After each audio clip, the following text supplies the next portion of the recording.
This morning we're here to talk about a project, but really talking about the bigger vision of economic development. And those of you that grew up in Quincy probably remember the site is the old Colony construction site. They used to build roads. They quarried this land and they used that material to build the roads. And then, of course, we saw in the late 70s, early 80s, the vision of an office park. And over the years, if you look at adjustments the city has made to conform with changing times, this is one of those moments. Many years ago, the MBTA came to Quincy. That changed the city economically. State Street South wouldn't be in North Quincy if not for the Red Line station. We talked about early on how we want to focus on the spine of the city along the tracks near public transportation with our development. And that's what we've been doing. I know that from time to time, we take a little bit of criticism on what's too much. Right now in this region, there's a great shortage of housing of all sorts. Rental, ownership, 55 and over, you name it, the marketplace. Right now there's a great shortfall. And the greatest affordability tool we have, back to supply and demand, the more units we can get into the marketplace, the better for everybody. Well, Crown Colony, as you know, has been an office park for a number of years. And this region, this world, this nation, his office park has changed. Ever since COVID, as we know, the work habits have changed. Companies are dealing with things differently. A lot of stay-at-home folks working at home remotely, coming in maybe a day or two of the week.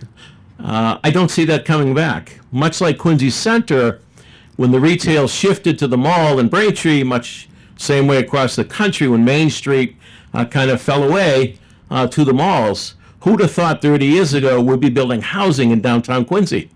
I bet very few would have believed that would have happened.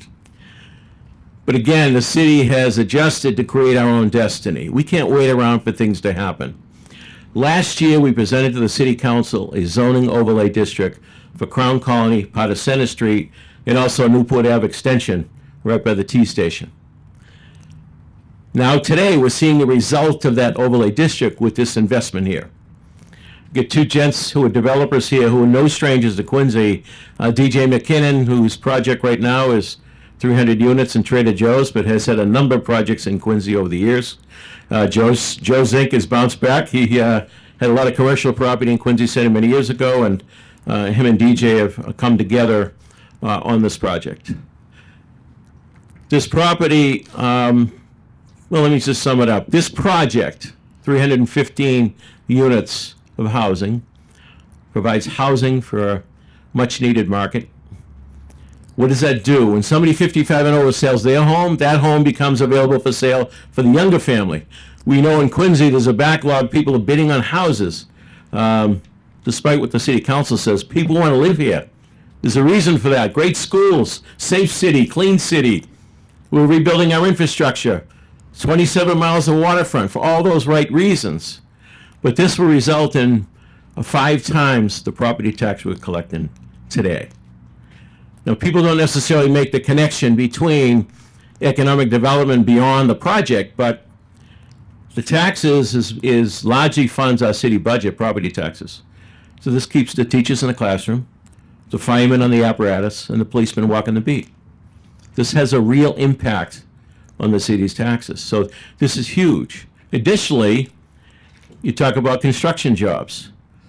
Creation of construction jobs, the maintenance and sustaining of construction jobs. It's not just the construction you see, but you think about the supply houses, the truck driver bringing that supply to the site. It has a great impact on the economy. So we're very proud of where we are today, and I'm grateful to the city council. 2 past city council members are here today. Jim Devine, who helped us shepherd this through the council last year. Dave McCarthy, I also saw here, former 1-1 councilor. They voted for this because they saw the vision, they saw the wisdom in it. We've been working well together for many years in the city, moving the city forward. The mayor of Holyoke was in Friday for a tour. He's the president of the mayors statewide. He was blown away by what's happening in the downtown. He said the same thing the mayor of Leominster said to me a few months ago when he walked. I wish I had one of these projects. I then took him to the Adams Crypt, and he got so emotional.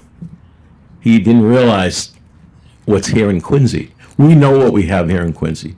great historical assets. As I said, the quality of life in this community is second to none. So today we celebrate this announcement, and we're grateful to DJ and Joe for their commitment to this project. And at this time, I'd like to have DJ come up and talk a little bit more specifically the project itself. DJ McKinnon of Atlantic Development. Well, I'd like to thank the City of Quincy for the opportunity to bring forward another proposed development in the city. We've had a great relationship with the city over the years. We developed throughout New England. Joe as well develops throughout New England and up and down the East Coast.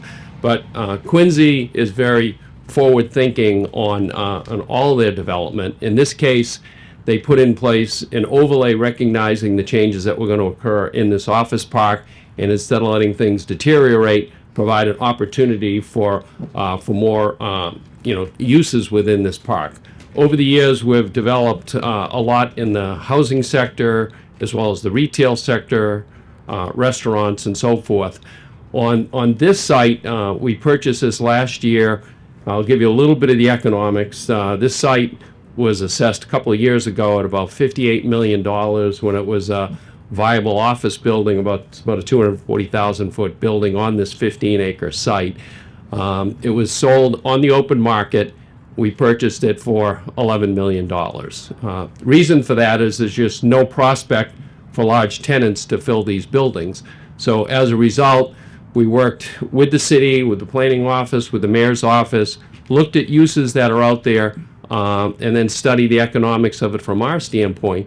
And what we've come up with is a proposal for 315 units of 55 and over for sale housing.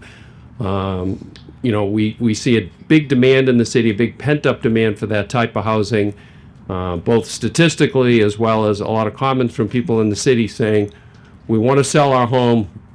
We want to move somewhere in the city, downsize, simplify our lifestyle, but there's no opportunities in the city to do that.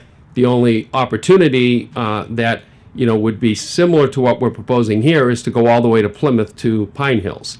What we're really trying to do is create an environment on this site that would model the type of housing, the type of amenities that they have in Pine Hills, which we think would be great for this site. In addition to that, over time, there are going to be other opportunities in this park. Both Joe and I are looking at those, and we see the opportunity to maybe bring in some other uses on the retail, restaurants, and really liven up this whole park. So we see it as a great opportunity for the city. This site, as I said, was assessed at $58 million, which at that point provided tax revenue of about $1.2 million to the city. After we bought it, they dropped the assessment to $26 million, provides the city, I think it's like 600, Joe knows the numbers better than I do. I'm looking at Joe's, I'm saying this, about $600,000 a year in real estate taxes today. With the 55 and over development, the 315 units, that'll generate about $2.5 million to the city in real estate taxes. So more than double what it was even as when it was a thriving office building. But more importantly, it provides the type of housing that is needed in the city. We see it as a great opportunity for the city, a good opportunity for us to continue to work with the city. We have had a number of other housing developments in the city. We've brought online in the last couple of years about 900 units of rental housing. As the mayor mentioned, we have another 300 under construction right now downtown. But we see this 55 and over use as something that's really needed and something that we're excited to bring to the city. So thank you for this opportunity. We look forward to continuing to work with the city and hopefully even in this park going beyond this 15-acre site. So thank you. With that, I'd ask if anybody has any questions. DJ Joe will answer them. Anybody questions? When does it open, DJ? We're in front of the planning board next week. We've already met with them once, and hopeful that we obtain our permits soon. And with that, we would expect to start construction by possibly late summer or into the early fall. With that, the first building would likely be occupied, available for occupancy about 16 months out. So probably sometime in 2008. Will any of it 28, yeah. Yeah, correct. 2028, thank you. Yeah. Is any of it going to have affordable housing as part of it? So in Quincy, we work with the Affordable Housing Trust, and there's kind of two options that we've worked with them on.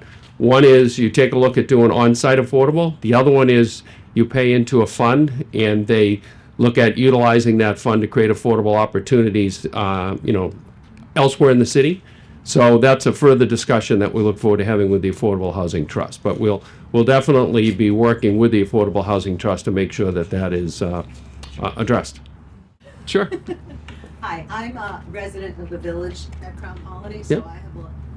I'd like to know more about the traffic and the construction. I mean, Yep. right now we have a bus station up there, Sure. and I know that a lot of people don't realize that these buses fly around at like 50 miles per hour, and it's very disruptive to a lot of things. So I'm curious at how I think it's a great idea, but I'm Yep. very curious about how this is going to disrupt, people that live here.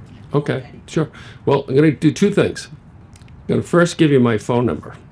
I said, whether it's before we start construction, during construction, or after it's complete, just call me anytime if you do have any concern or issue. I do that on all our developments. In fact, I'll state it publicly now, and then, happy to talk to you afterwards. It's 617-429-5025. No, people do call me because we like to work with the neighbors. The nice thing working in the city of Quincy, they have a very talented staff at the planning level. They have their own in-house traffic engineers. We hire a lot of consultants to study those. So we have a lot of reports that have been filed with the planning board. We'll be meeting with them next week. The overall traffic that will be generated from the 55 and over use is quite a bit less than the prior office use. The peaks are different because you don't have that big rush of people coming in the morning, same in the afternoon. So I'm happy to have a further discussion, but in general it's less. And then on the construction impacts, we do spend a lot of time planning for that because especially in a development like this, you bring forward your first building or two, and then we have more buildings to build after that. So we're very sensitive to make sure we do it properly, but we have to be sensitive as you're delivering those other buildings because our residents will be living right next door to the construction. So there's ways to manage that, and again, we'll work with the city on that. But happy to, If we wanted to have a meeting to- at Crown Colony, could you? Yeah, we actually had one a couple of weeks ago, and I feel bad if you didn't get a notice for that because we had quite a showing of people from the village of Crown Colony that came. But happy to have a follow-up meeting, or again, happy to talk to you directly. Thank you. I know it's early in the design stage, but can you talk a little bit about what some of the amenities you'll be involved in the? Yeah, we're still a little bit on the conceptual side, but we do expect to be a clubhouse, activities directors for the kind of age-restricted use, which I will say I'm familiar with. I actually happen to have sold my house in Hingham, moved to a condominium in Hingham. Very happy with that move, downsized, simplified the lifestyle. So it's the type of amenities that are specific to people kind of at that empty nester stage, like myself. So it's activities that people like that are used to. The units are actually built more for they're built specifically for empty nesters. But there's a whole clubhouse area and so forth that we have in the plans. The plan would be to build a clubhouse and one residential building would start right away. Each building on this site is 63 units. And then depending on the sale activity, future buildings would start kind of 6 to 12 months after that, kind of one at a time. So does that mean that this is all coming down and then you start from scratch? Yeah, probably the clubhouse in the first building would go right here, and then we'd be taking this office building down at the same time. Just to hit that point DJ mentioned on the traffic, I remember years ago when this place was banged out, it was a traffic nightmare. Jim Sheets worked with Governor Salucci. Tom Platley paid for the design of the ramp, and that ramp made a huge difference on the egress. But as DJ mentioned, it's not that rush hour in the morning or rush hour in the afternoon. Seniors will come and go during the day, so we got plenty of volume here, and we do have the best professionals too. I'm sorry? Nobody knows the speed limit's 20, I can tell you that. We'll work on that. Chief, do you hear that? Thank you. Aside from this project, there is another project coming in that overlay district on Newport Ave Extension. It's about 550 units, so 2 empty office buildings. The old Kemper Insurance Building, the old CNA Building, which more recently were owned by Granitel. They moved their operation to a large building close to the State Street side at the end of Heritage Drive. That is ripe for housing development. They'll be able to literally just jump on the Red Line station, one of the head houses at the rear of the site. So we look forward to talking a little bit more about that project as well. And that project will bring in a little more than $2 million a year in property taxes as well. So good stuff, my folks, good stuff. Thank you, everybody.